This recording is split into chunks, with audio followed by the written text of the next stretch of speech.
today's special Super Bowl edition of the SportsGenerals. As you can see, for once, we are actually all together.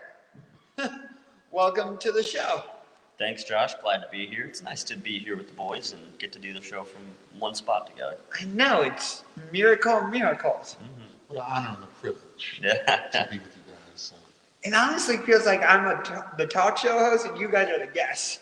yes, I want to tell you our problems. Might lay down on the couch later. Am I Jimmy Fallon? No. You could do your best, Jimmy You Fallon. be Josh. Okay, no. That's cool. No, I'm not going to try to give you a Jimmy Fallon impression. No. Be Josh. Anyway, so we are here to talk Super Bowl 56. It is the Los Angeles Rams taking on the Cincinnati Bengals. Oh, and by the way, who was the only one that had the Cincinnati Bengals in the Super Bowl right from the damn start? Me. That'd be you. Yeah, you called it, man. You called it all season. Well, all playoffs. So. Yeah, not only did you call it, but I went as far as to calling you pretty ridiculous for making that call. So I do apologize for that because I happen to have been wrong. I was pretty hard on you. I could not believe it. I mean, you were one of the very few people before the postseason started that picked the Bengals to go to the Super Bowl. So you were on a mountain of your own there. Yes. I was actually going to use that expression, so you took the words right out of my mouth, literally. But I did not have the Rams in the Super Bowl. I thought it was going to be the Packers, so I'm no Nostradamus. What made you want to choose the Rams, though? I mean, not the Rams, the Bengals.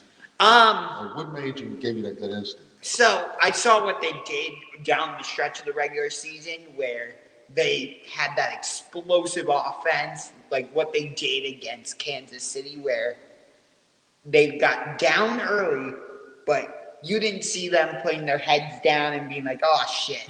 Like, well, we're done. Let's pack up and go home. Even though they were at home, but still.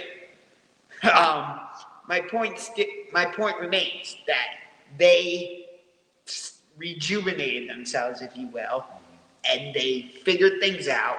You saw it throughout the season, too, like what they could do offensively.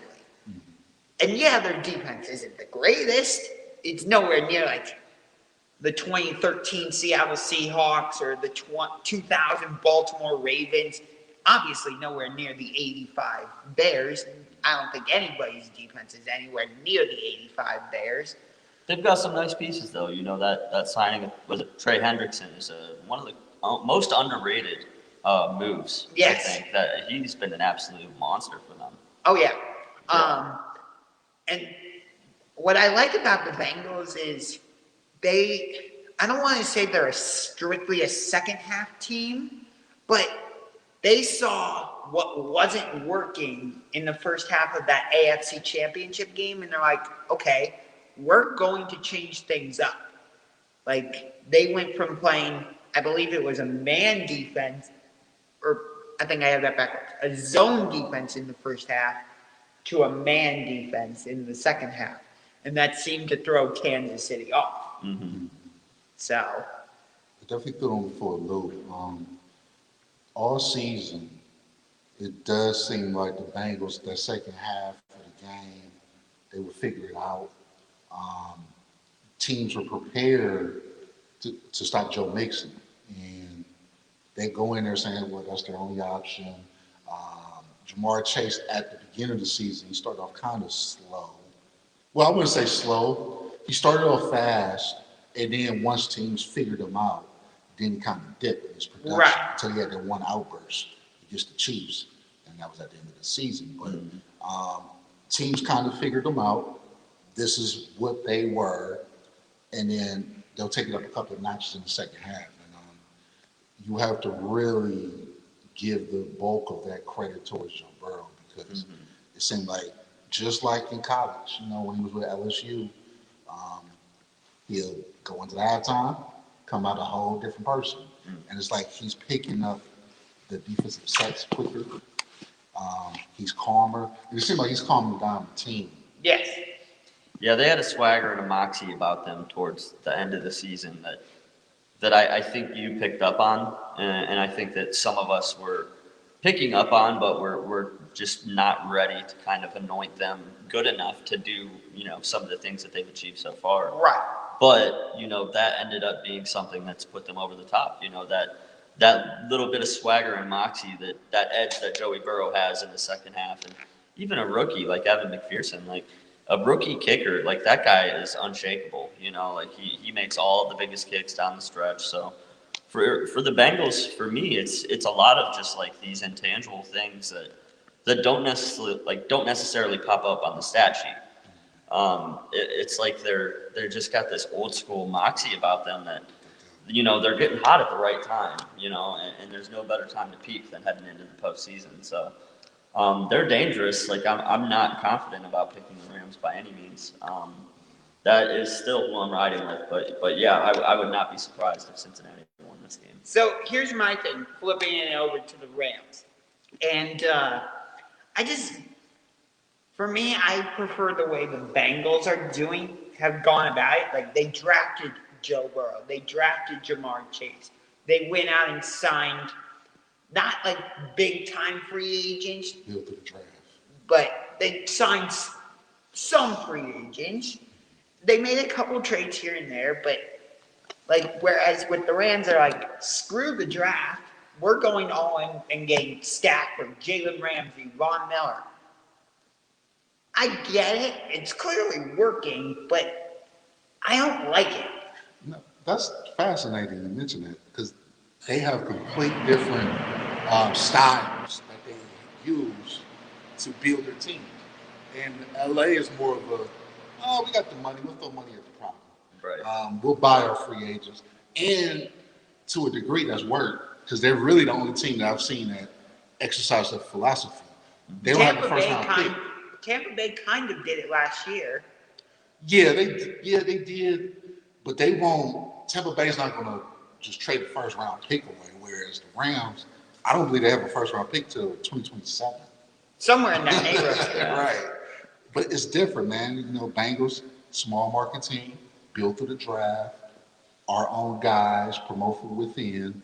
And LA is more of a, hey, come here, let's rebuild your career, or this is the place to be, the glitz and glamour, and complete different ways of building your teams. Right. Yeah, we've seen what it's done for OBJ in his career, going to Los Angeles. So they definitely have a culture out there that, supports good players and good athletes. And, he's been so much more productive with the Rams than he was with Cleveland. And Baker Mayfield. What? Yeah, I think we all probably agree with the source of that issue being Baker Mayfield. But yeah. Sorry, I had a little cough. No, that's good. But on that note with Odell, I think Browns fans, and us Browns fans, because we're all Browns fans here, we're conflicted with this Super Bowl because on one side you have the Bengals, in-state rival, AFC North division rival, and then on the other side you have the Rams, Odell Beckham Jr., and I'm sure Browns fans have some animosity towards Odell as a result of everything that went down for one reason or another. So Browns fans are like, why should I root for a team in this case? Well, no, I don't think that should be directed more towards Odell. It should, and I'm a true blue collar. I'm straight Cleveland Browns. We all know that. And, part of you is like, man, how do you finagle your way to the Super Bowl? And we didn't even make the playoff. But you can't really knock him for that because, he's him. And you got to have the guy behind the center to get him the ball. It's been numerous times he was open during his tenure in Cleveland where he simply wasn't being hit. He felt uncomfortable and looked uncomfortable, came over on camera, and some quarterbacks have it, like I told you, tractors and trailers, right? Yeah. Odell's more, he had to carry Baker, whereas now that he's with the Rams, he's being carried by the bevy of talent stars around him. Yeah. Exactly. Cooper Kupp, I would say. Yeah. Yes. Yeah, and when you got a guy like Stafford, he's not a trailer. He's a tractor. He's going to lead the way. And I think Beckham needs a guy like that. He needs to have a quarterback who's very confident in his abilities and can hit him in those open spots. And here's the thing, too. I think these two teams are very similar in that, yeah, they're kind of dependent on the Rams I would say, I don't want to say they're overly Cooper Cup dependent, but at times it feels like they are Cooper Cup dependent. I do feel like it, sure. And occasionally, it feels like the Bengals are Jamar Chase focused. Where I think that actually helps the Bengals a little bit more than it helps the Rams, because here's the thing. We know that, well, we don't know for sure, but presumably Jalen Ramsey is going to be on Jamar Chase for, I don't want to say the whole game, but a large majority of it. 80%. Yeah, I would imagine maybe even every snap, yeah. Right. So maybe even the Rams will put an extra defender over the top to stop Jamar from going deep on the routes that he's supposed to go deep. Mm-hmm. That opens it up for T. Higgins, Tyler Boyd, CJ Uzomah, if he's healthy. You can use Joe Mixon coming out of the backfield. Mm-hmm. So I think the Bengals are a little more diverse on offense, whereas I feel like, yeah, you got Odell. Yeah, Tyler Higbee is there if he's healthy. Yeah, they have Van Jefferson. Yes, they have Cam Akers. But I just don't see the Rams' offense being quite as diverse as the Bengals' offense. It's an interesting thought. I think that both teams have quite a few weapons offensively. Yes. There's definitely a debate to be had there. I don't know. I think the addition of OBJ, for me, separated the Rams' passing game, at least, from the Bengals. But yeah, I think Mixon's probably the best running back in the Super Bowl by far, and yeah, I think that could add a different dynamic to the game. The problem is with that offensive line, can you get a guy like Joe Mixon going? You don't necessarily have to run the ball, though. They don't have to. If they want to win this game, they're going to have to run the ball. But here's the thing. We know that the Rams have a ferocious pass rush, right? Mm-hmm. What's the best way to counteract that? Either by running the ball, like you said, or you can use your running back in the passing game by utilizing the screen game. Mm-hmm. Or maybe not just Joe Mixon. Maybe you put Jamar Chase in the backfield and use him as the screen guy. Right. So that's another way. I think that's what the Bengals are going to do more of, utilizing the screen game. Yeah, I think with the weakness at offensive line, they're going to have to play LA's strengths against them.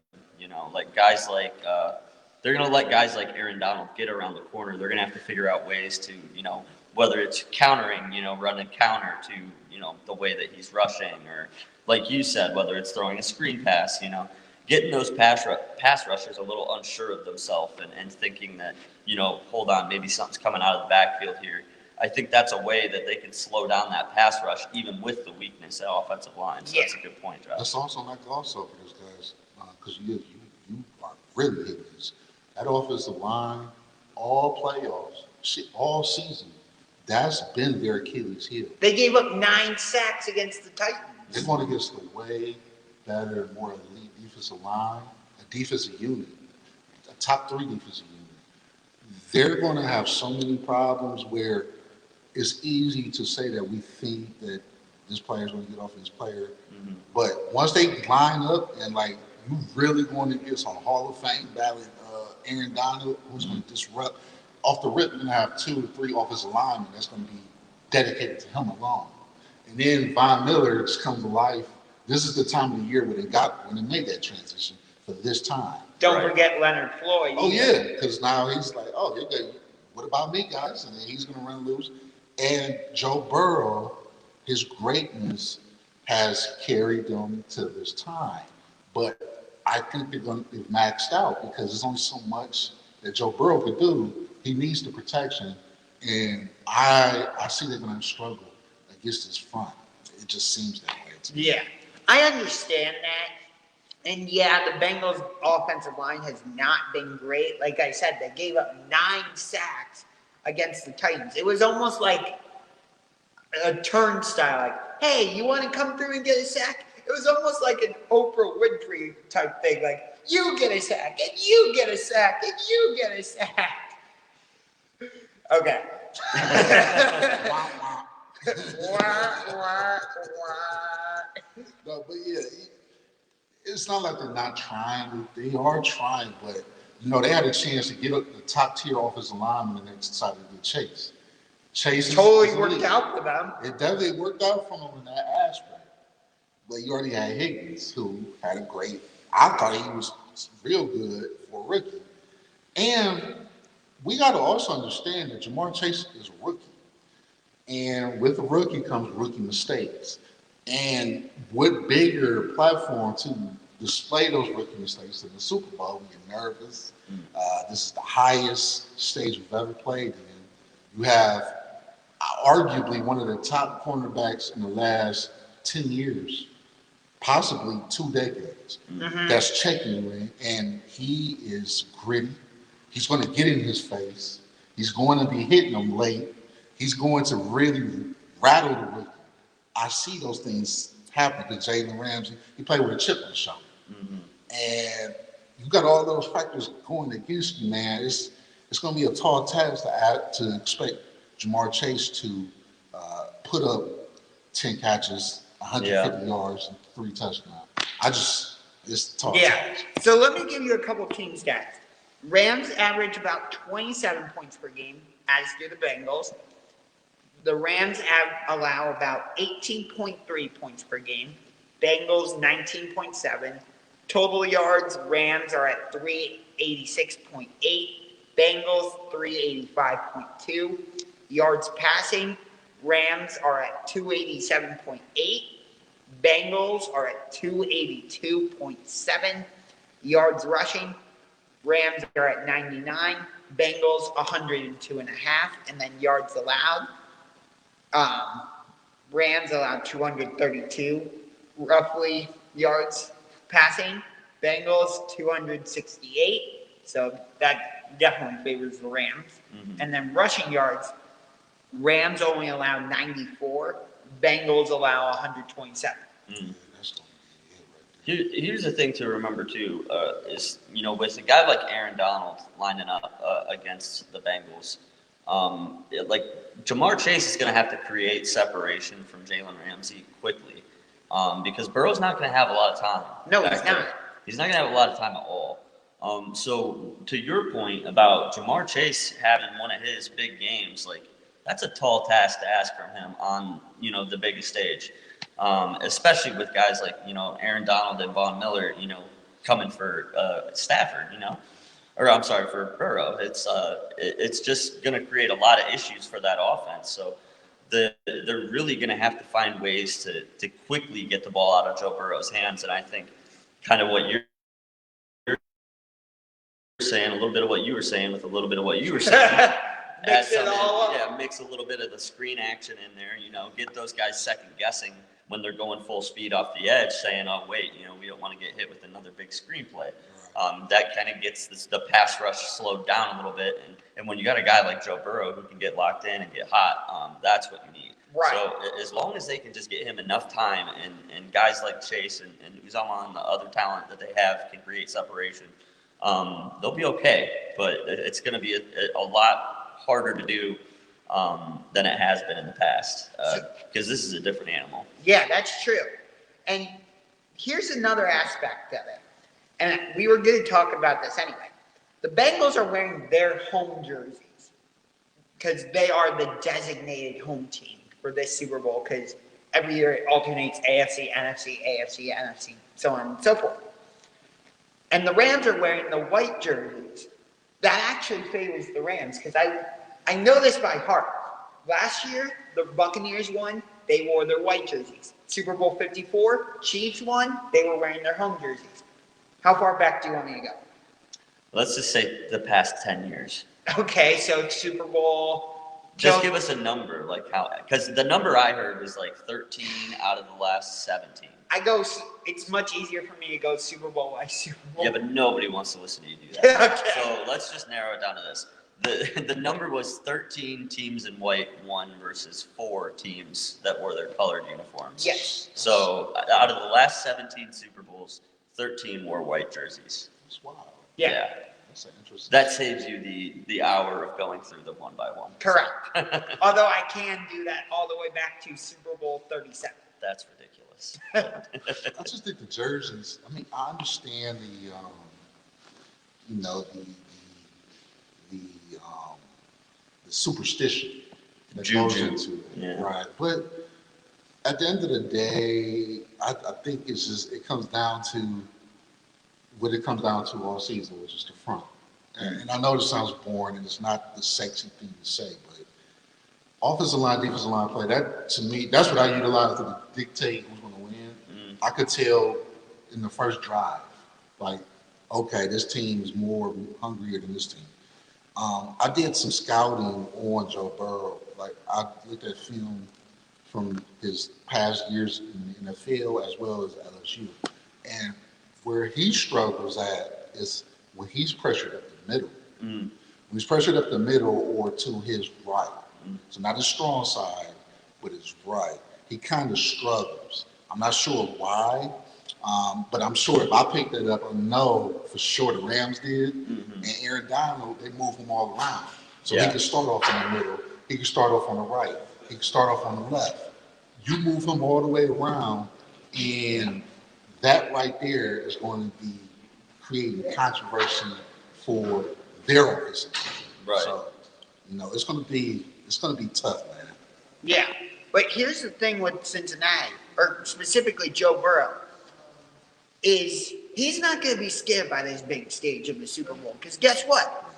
He had to deal with similar big stages in college. Again, I know college is not the same as the NFL. Playing in the national championship in New Orleans against Trevor Lawrence and Clemson is not the same as going against the LA Rams in the Super Bowl. But Joe Burrow has shown he doesn't care about that type of stuff. He's trying to become, let me see if I can remember this correctly. He's trying to become the first NFL player to win the Heisman Trophy, national championship, be the first pick overall, and win the Super Bowl. I think he has a good chance of doing it. Definitely. Yeah, I mean, once you've made it this far, you've obviously, proven to everybody that you're capable of winning it. Another trend that I find interesting is out of the last 10 Super Bowls, 7 of the last 10, the underdog has won the game. That favors Cincinnati in this case. Yes, 'cause Cincinnati are 4-point underdogs. Correct. And a lot of the reason for that 4-point gap is that LA is basically a home team. They are a home team. The Super Bowl is in LA. Right. Even though the Bengals are the designated home team, LA's at home. Correct. I mean, is it a home game for the Rams though? Because remember during the NFC Championship, it felt more like the game was in San Francisco. That's a fair point. But the point I was making before I had something in my throat there was that bookmakers tend to give the home team 3 points. It's called the home field advantage. It's how they kind of balance that out. So that 4 points is basically just 1 point. Yeah. Because they're factoring in that 3 points for the fact that LA is playing at home. But you're right, they don't have the home field advantage that a team like Kansas City has, or a team like Seattle has, where they have these big, loud stadiums. Like, a lot of the people who go to LA are the opposing team's fans. So, I mean, you might be right. We might be able to see it like 70-30 Bengals, almost. Right. So, and here's the other thing. I had thought I had a cough on my throat for a second. Well, there it is. Anyway, so now I forget what I was saying. Never mind. see, that's No, but exactly what happened to me. I'm good, but on the Vegas front, because I know there's a lot of prop bets, and you are really you're a genius when it comes to these things. So, is there a list of prop bets that I should? Because I'm ready to make my bets tonight. And Yeah. what do I do? For a guy like you, Jason, because I know you like the analytics and you really are good at like focusing on the trends and stuff. I like the player props in the Super Bowl. So like for example, on my YouTube show, I did a player prop. Cam Akers under. His under was set at 67.5 yards. Oh, he gonna get over that. So well, he's been under it for the past 6 games. He hasn't hit his over, so the trend is the other way. So I'm actually on the under on that one. I think he might get a touchdown. He might even get 2 touchdowns, but I don't think he's going to run the ball for over 67 yards. So, but there's a lot of props. There's the Jamar Chase prop. I think his over/under is like 101 or something ridiculous. Oh, he can get over that. Yeah, it's ridiculous. I don't care that Jalen Ramsey's going to be on him. Jamar Chase is just that good. Right, but those are the Super Bowl bets that are good for a guy like you. That like, do I think that who do I think might get the first touchdown in the game? You can get real good odds on whoever gets the first score of the game. Do I think OBJ scores anytime touchdown? You can get good odds on that. Like, there's so many bets. Like, just whatever you feel comfortable about. Like for me personally, I think Aaron Donald's going to be the MVP of this game. Nope. So that's my prop bet. I really like that bet. It's got good value to it. I got it. I believe it was like, I want to say like plus 650 is what I got it at. So How about the ladies like, okay, a lot of Super Bowl viewers aren't your typical viewers. They just watch it for the commercial. yeah. So what about the lady that said, hey, do they bet on national anthems or colors, Gatorade? Yeah, actually. Sorry, guys. A little bit of a technical issue going on here. We're going to use the microphone for a minute. There's some. You can do all kinds of prop bets. The national anthem, there's a lot of prop bets surrounding that. I can't remember the name of the female artist who's singing it. But for example, do you think it'll go over 1 minute and 57 seconds? You could bet the over under on that. Do you think she's gonna mess up a word? So like, does she forget the words? Does she mess something up? You can bet on that. And then Mickey Guyton is her name. So Mickey Guyton, I believe she's a female country singer. So she might go over because she's a country singer. She may go over, but as someone you're saying who's only in it for the Super Bowl halftime show, they want to see who's singing the national anthem. Those are some fun bets for you. You can do some bets about the halftime show. Yeah, you could do bets about commercials. Like, there's all kind of stuff. And then stuff like the coin toss and what color will the Gatorade be that gets dumped on the winning coach. Those are fun bets that you don't have to know anything about football to get into. So if you've got friends coming over and they want to get involved, that's one way that, you can sprinkle a little action on it, make it fun. So I guess going back to the opening point of like why I chose the Bengals and all that, part of it was because we've gotten so used to seeing like Roethlisberger, Manning, either Manning, Eli, or Peyton, Brady, Rodgers, Mahomes in the Super Bowl. So I just wanted a different matchup. Yes, I had originally chosen Rodgers to be in the Super Bowl, but the last time he was in it was Super Bowl 45. So I think that would still apply. But then, like I said, very few people had Joe Burrow and the Bengals. So I'm like, I want a different matchup. I don't like seeing the same matchup or the same teams over and over again. Like when the Cavs and Warriors played each other 4 times in a row, I got bored of it. I'm like, okay, great. Can I get a new matchup, please? Yeah, as long as my team's in it, I don't care. So I didn't get bored with that particular one, but I get what you're saying, especially from a neutral standpoint. Like, I don't care about the Bengals. I don't care about the Rams. Like, so yeah, I get what you're saying. As a Browns fan, though, I don't understand all the Cincinnati bandwagoners that are. Yeah, there's a lot of people who are saying hometown pride and this and that, and that's great. But I want you to know that my friends in Cincinnati hate Cleveland, and they would never root for the Browns if we were in the Super Bowl. So as long as you know that and you're okay with that, then that's fine. But I personally just don't understand how you can root for a division rival in a Super Bowl. So I'm rooting for the Rams in this case. I want to echo that because it is disturbing.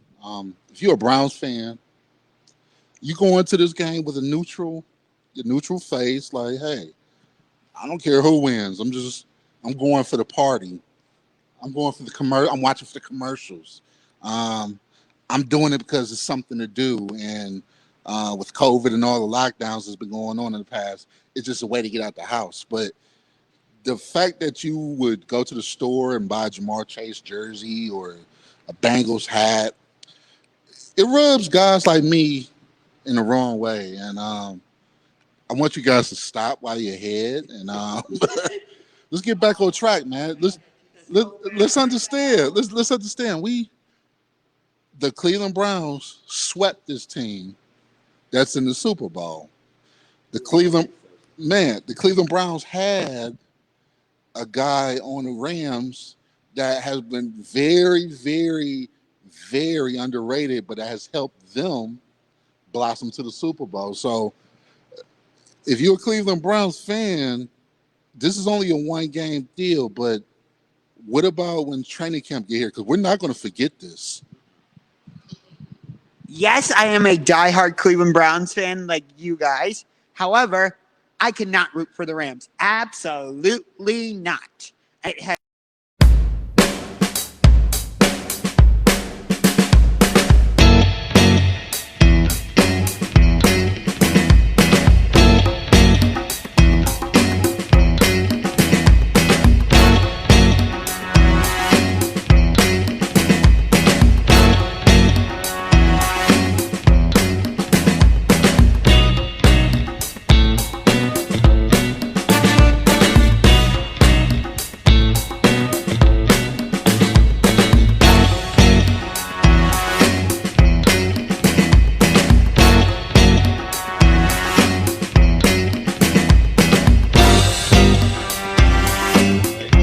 all right.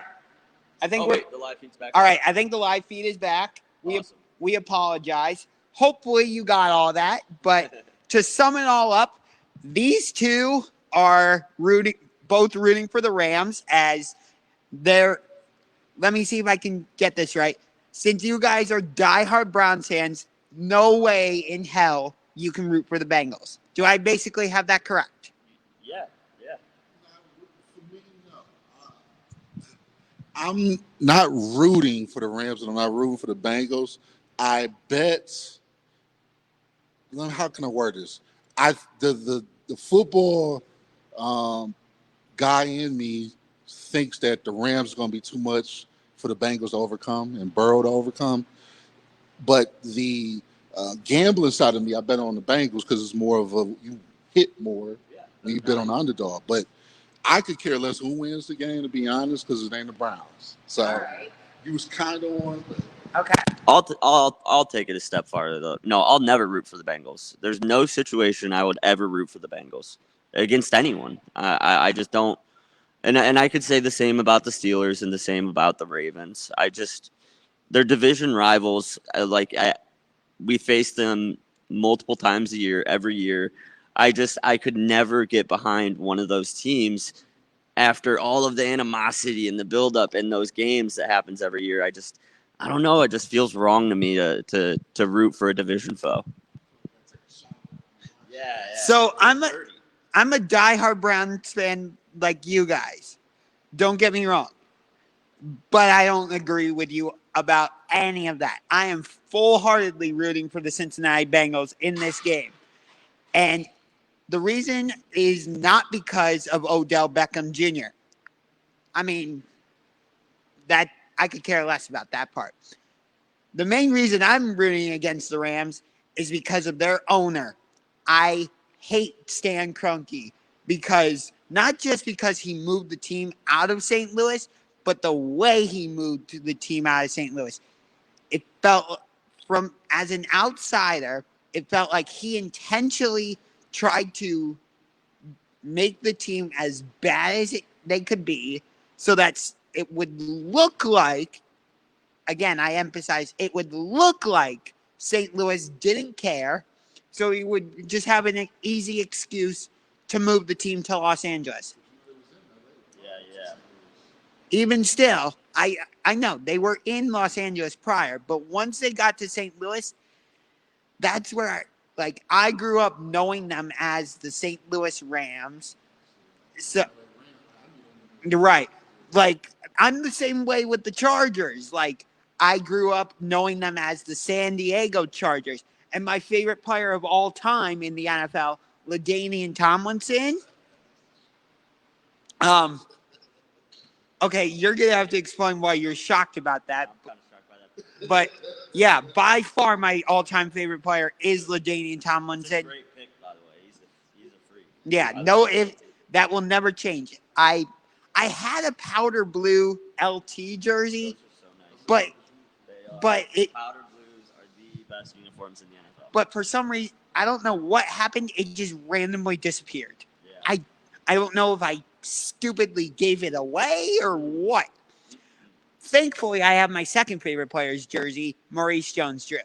So Nice. yes, I have his old style Jaguars jersey.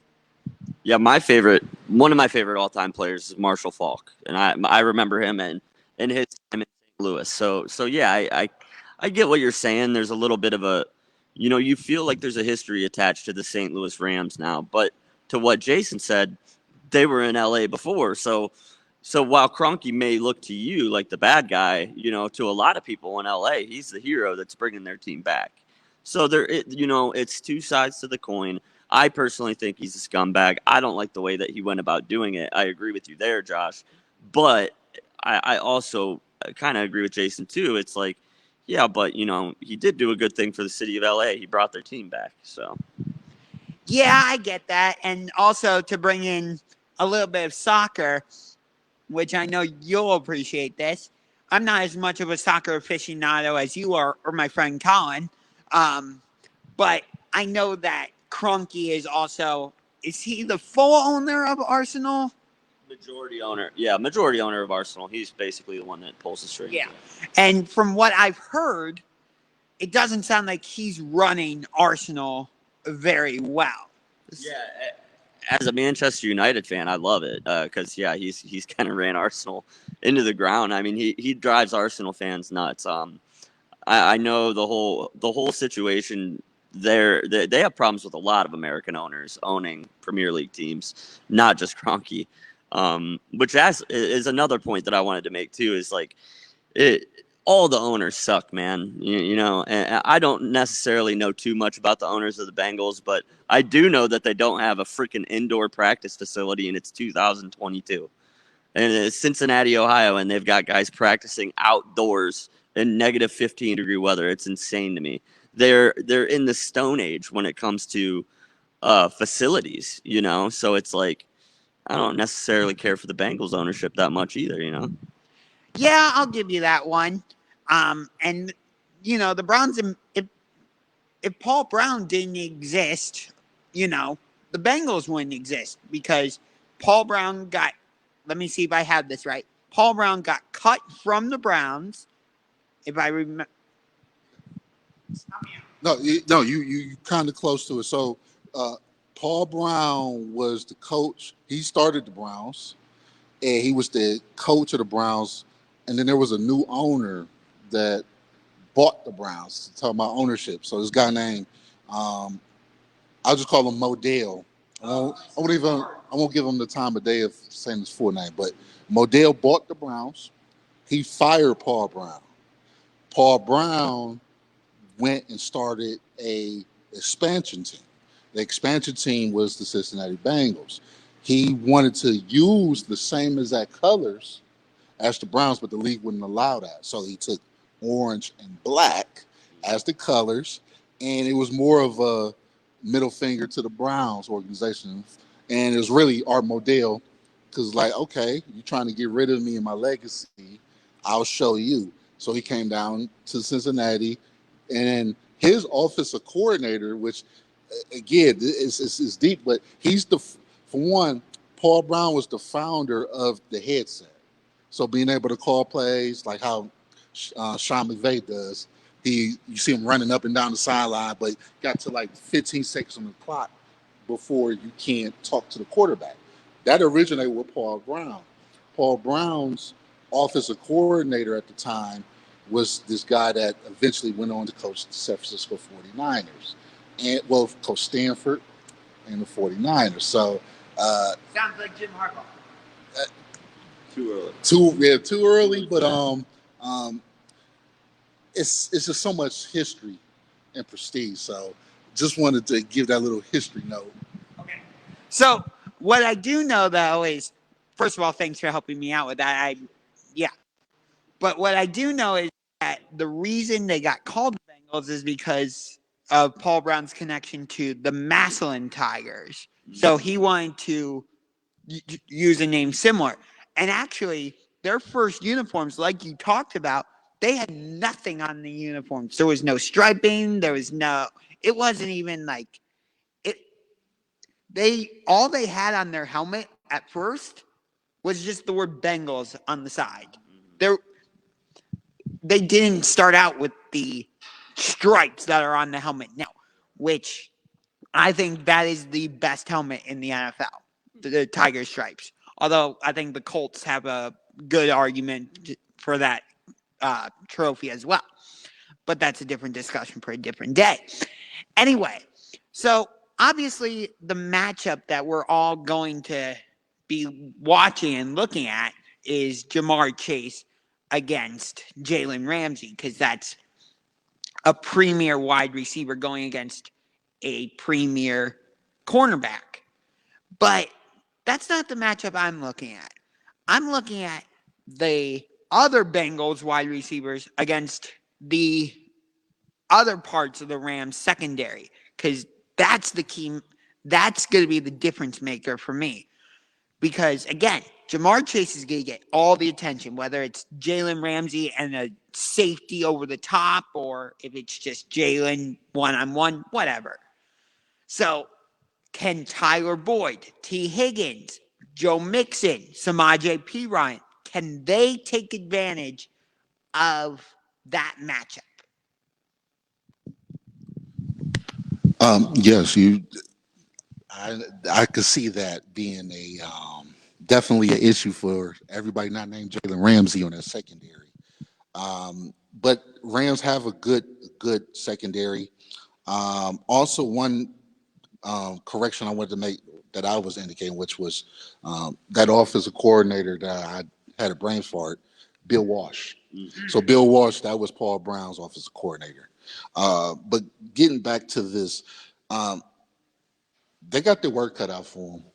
I think that the defensive line putting so much pressure on Joe Burrow, it's not even going to have a. He's going to see that either Higgins is covered or Ramsey. I can see Ramsey flip flopping, checking Higgins one play or a few plays or one series, going back to the rookie and flipping it their way. But so much pressure is going to be coming to him, whether it's up the middle or on the ends. And I can honestly say that unless he's scrambling, he's not really going to have that many times to make that many check downs. Say Higgins is checked. Okay. Jamar Chase is checked. Okay. Tight end is checked. He got 2 seconds to make a move, and he's going to be doing a lot of running. So I see what you're saying, though. Yeah, I agree with you there. I think that the biggest issue Joe Burrow and the Bengals are going to have is how much time is he going to get to throw. So the better the coverage is by the Rams, the more difficult it's going to be for the Bengals to get things going. But if Aaron Donald and Von Miller get into the backfield and create havoc, none of that even matters. So yeah, there's definitely some obstacles to overcome, but I think Chase is a talented enough guy to create space, and they'll find ways to mix him up and put him in different spots and maybe send him in motion to try to get him off of Ramsey. And so we'll see him try to get creative and get him open. But to your point, Jason, they're not going to have time to get to get very fancy. Burrow is going to have to go really quickly from his first read to a second read and maybe to a third if he has enough time. Right. So we'll get to score predictions a little bit later, but spoiler alert, I'm picking the Bengals. That's probably not a surprise since I've ridden their train all the way to Super Bowl station. But I'll give you my Super Bowl MVP pick right now.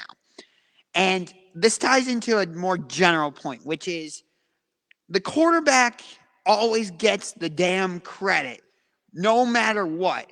Even if it's the wide receiver that turns a 5-yard passing play into a 25-yard play, it's always, did you see the amazing throw that the quarterback made? I'm like, what the hell? Do the wide receivers not exist? Do the running backs not exist? Do the tight ends not exist? Hello? So I'm not picking Joe Burrow to win Super Bowl MVP. I'm not picking Jamar Chase to win Super Bowl MVP. I'm picking T. Higgins to win Super Bowl MVP. Because again, the Rams are going to devote so much attention to Jamar Chase, that's going to allow T. Higgins to go off for, I'll say, I'm going to say T. Higgins gets 10 catches. I'll say he gets a touchdown and 205 yards. That would be a monster game. Wow, 200-yard game in the Super Bowl. Has that ever been done before? I don't know if I remember a 200-yard. I'm crazy. What do you want? Yeah, but I mean, if you do think it's going to be a high-scoring game and it's going to be a shootout, then it's definitely well within reason. I mean, 32-28 is my rough score prediction. Okay, cool. Yeah, I mean, these guys can score a lot of points. We know that. We've also seen a couple duds. We've seen the Bengals. The one game this postseason, they scored 16 points, and it was I think 10 of them were on field goals and then one touchdown. So it's like we've seen the offense struggle, and if they struggle against the Rams, they're gonna have a really hard time because I think that Stafford has proven that he's shaken some of those Detroit Lion demons this postseason, and he seems very confident of himself right now. And I think that that's really the X factor in this game is Stafford ready to play in the biggest game of his career? How does he perform under this type of circumstances? Because we haven't seen it yet from him. So that's the big X factor for me. It's going to be, can Stafford carry his team to a victory? I think that he can. I like the Rams in a close one. I've got it 33-30 in favor of the Rams. Okay, so for my MVP pick of the game, yes, quarterbacks always get the credit. Why would I change? Why would I change that motto? So I think Matt Stafford is going to be named the MVP of the Super Bowl. I could see him having a very, very, very big game. At least throwing about let's say 350 yards, 3 touchdowns, probably one pick. I'm assume, but I think that he out of all of the players that's in the Super Bowl, I think he has the most to prove. And the thing he has to prove is that he belongs there, because he's always had this stigma that you had Megatron and you couldn't do those numbers that you're doing with Cooper Kupp. Right. So is it more of a McVay band-aid that's helping this? He hasn't really got the credit at all, really, this season. So I could see him going and having a very huge game. I think that's a spoiler alert because usually if you win the MVP,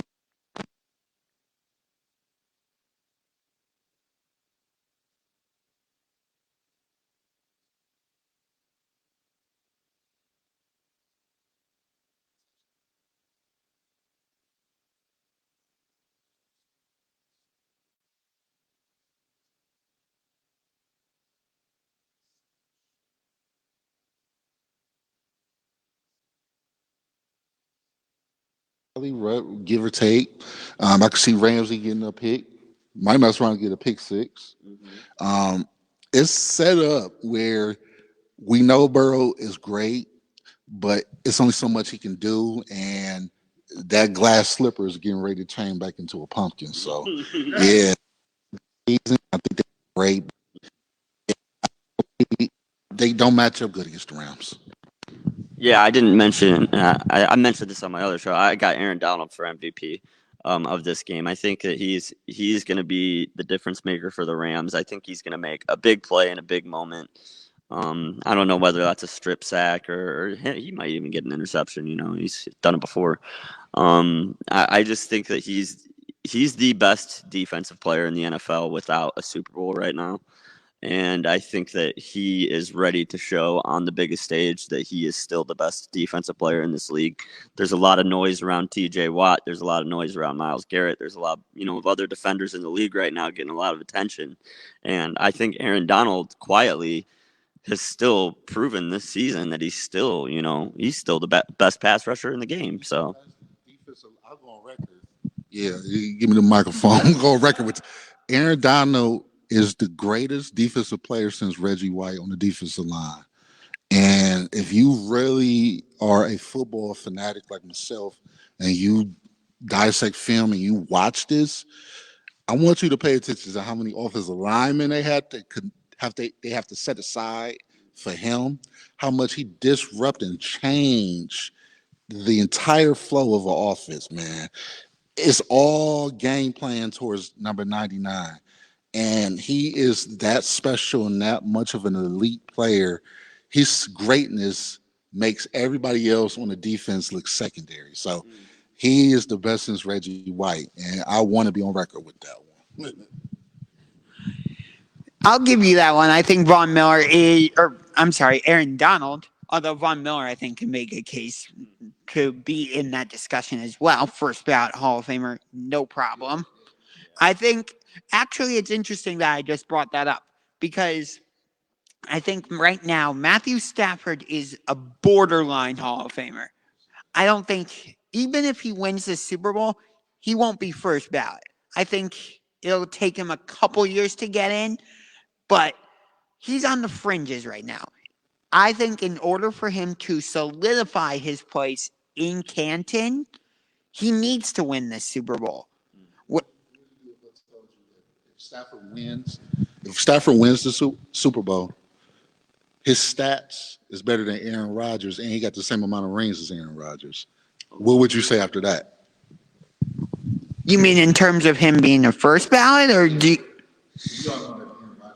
Yeah, Aaron Rodgers is a first ballot Hall of Famer, which I guess shows what you were talking about actually on your show earlier when you were referencing why people try to make the case that Tom Brady isn't the GOAT, which is that if you want to discredit him for Super Bowls, which I have done and will continue to do. But we can have that discussion on a different day. Anyway, so yeah, like with Aaron, for example, his one Super Bowl at this point was 11 years ago.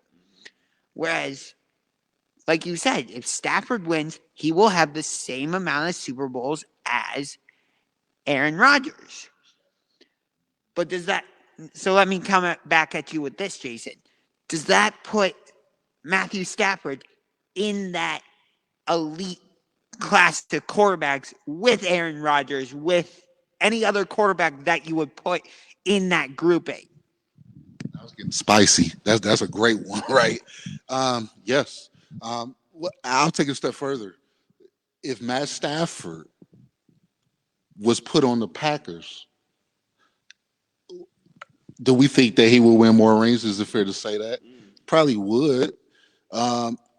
In high school, he was more of a higher sought-after talent than Aaron Rodgers was. Aaron Rodgers had to go to a JUCO, then eventually transferred to Cal.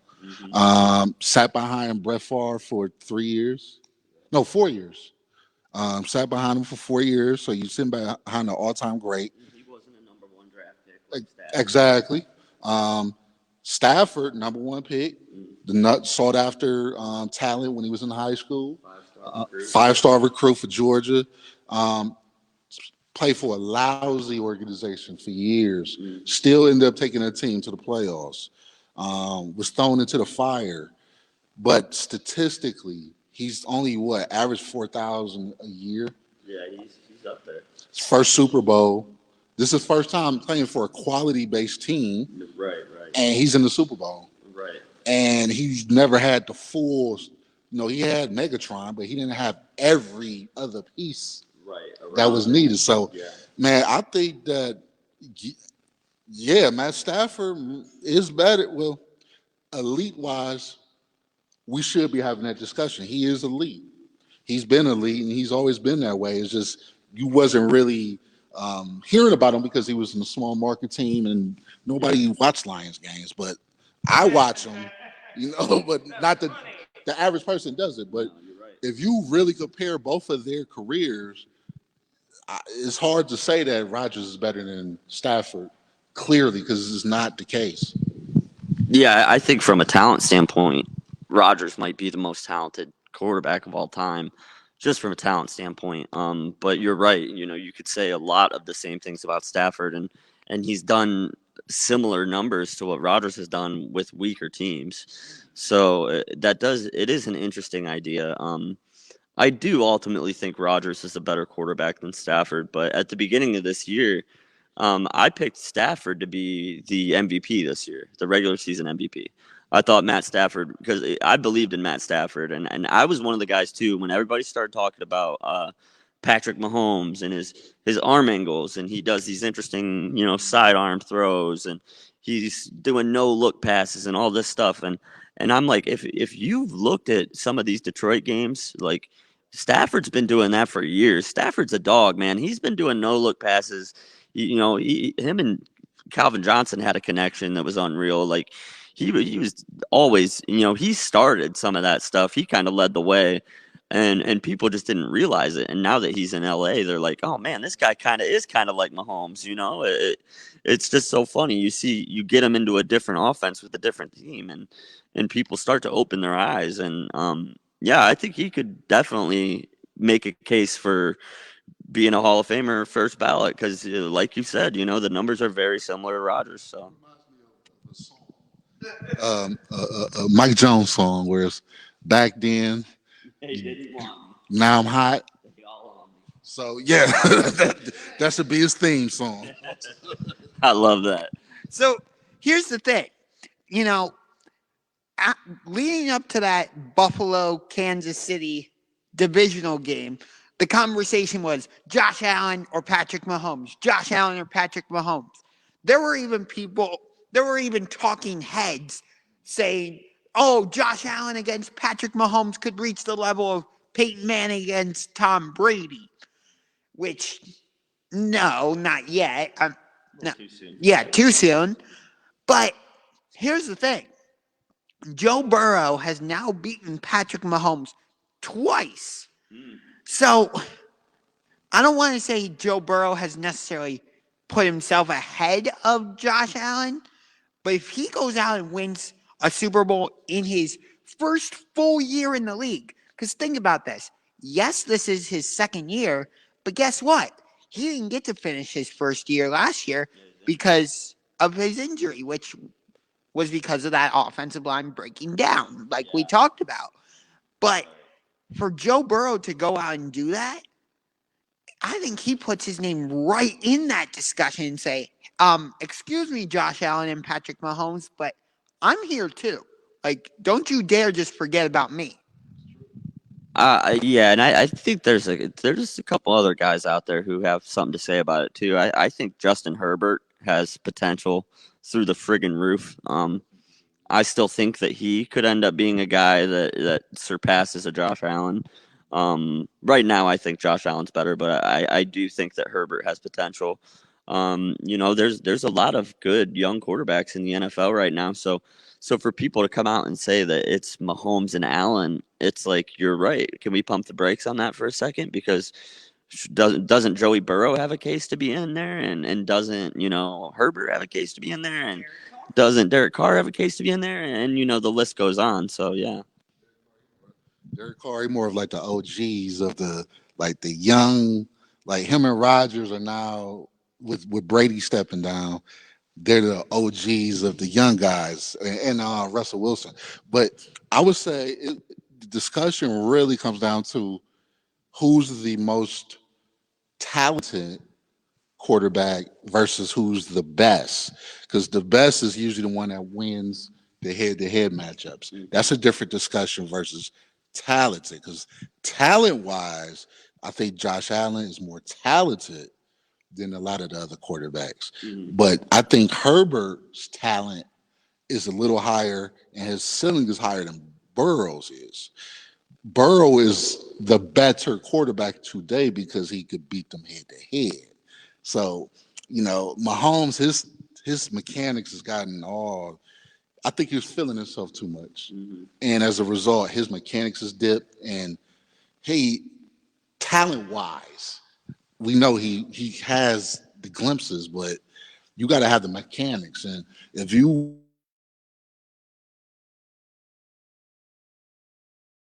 watch, Allen's mechanics has improved.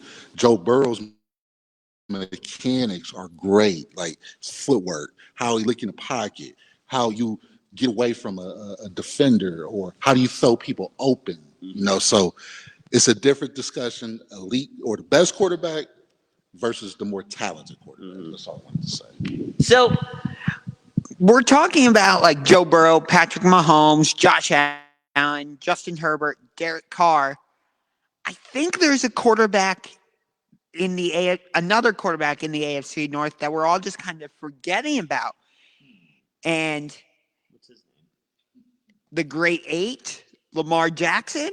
Oh, What it just feels like, I don't want to say we're casting Lamar Jackson aside, but like we just went through a list of AFC quarterbacks that we think are elite or on the verge of being elite or whatever category you want to use. right.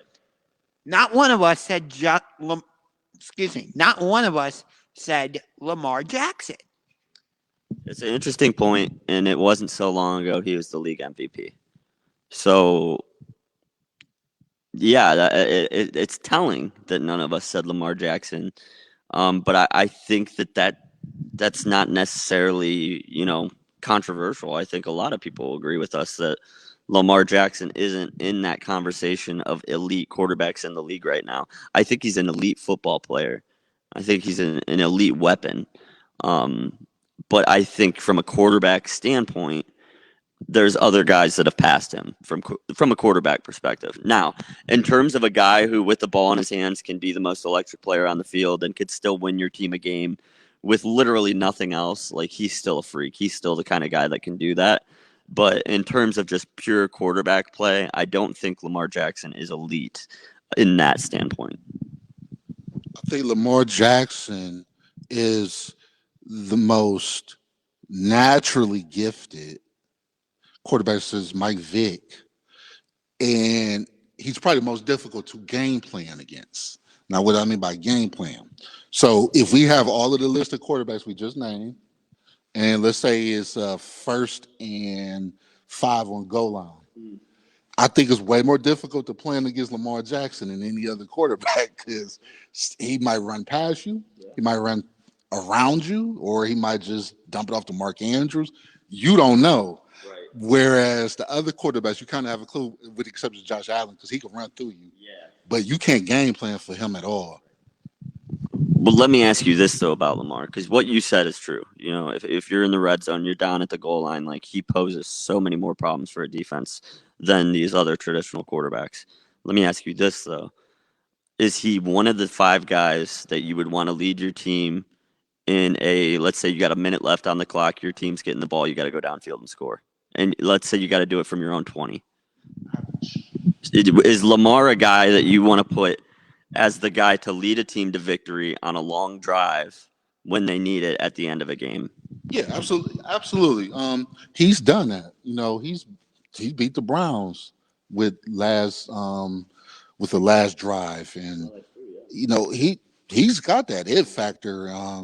It's been times where they might have came up short, whereas a questionable 2-point conversion call where it's like, why are you going for 2 point when you can just go to overtime? Yeah. But he definitely could lead a team down the field, and you can absolutely book it that he's going to probably score. So yeah. See, before I give it to you, Josh, I just want to say real quick, I don't necessarily think he's one of the top quarterbacks I would pick to lead my team in a 1-minute situation late in the game. I'd rather have someone like a Josh Allen or a Patrick Mahomes, who we've just seen recently that they've done it in the biggest games. Like, I still like a couple of those other guys better in that case, but I do agree with you that in a goal line, like when you're in the red zone, he poses so many more questions for the defense. So I know that this is a Super Bowl show, but I have major NBA trade deadline news. We could squeeze it in. We actually got 3 minutes. Okay. So we'll end the show with it. James Harden is now a Philadelphia 76er. Ben Simmons is a Brooklyn Net. Okay. Basically, I'm not going to go through all the details of it, but those are the two main players. Jeez. Talk about dropping a bomb at us right at the end of the show. Yeah, I mean, it sounds like Harden wanted out of that situation, and it sounded like Simmons did too. So good for those two guys, but that's going to shake things up in the East a lot. Yeah, I'm just lost for words. Wow. I mean, it just really in my opinion, feel like they gave up too much to get Ben Simmons, because Ben Simmons, what exactly is he doing how's he going to make the Nets a better team without having Durant there, having a part-time Irving? So it don't look like they got better, in my opinion, but I got to look at the details of the trade, but that's interesting. I'm with Jay here. I don't think that the Nets got better. I think that the Sixers did. Oh, yeah. The Sixers, yeah. Because Simmons was checked out. He was done with the Sixers, so they needed to move on from him. And I mean, but that could it have went any better for them with the Ben Simmons headache? And this is how it ends. It's mind blowing. Yeah, I guess I'll say my last. Yeah, I like the Rams 33-30 in a close one in the Super Bowl. Yeah, it was fun doing the show here in person with you guys. As always, go Browns, go Cavs, go Guardians. Yes, and to finish things off, I'm picking the Cincinnati Bengals 32-28. I will change my MVP pick slightly. I'm still staying with T. Higgins. I'm still staying with the amount of touchdowns I said. I think 2 touchdowns. I said 10 catches, staying with that. I'll push it down from 205 yards to respectable 170. Fair. Okay. All right. Well, that's all I got, guys. So that's it for me. Jason, you got any last words? Go Browns. Whoever wins the Super Bowl, kudos. Thanks for joining us, guys. We'll see you next week.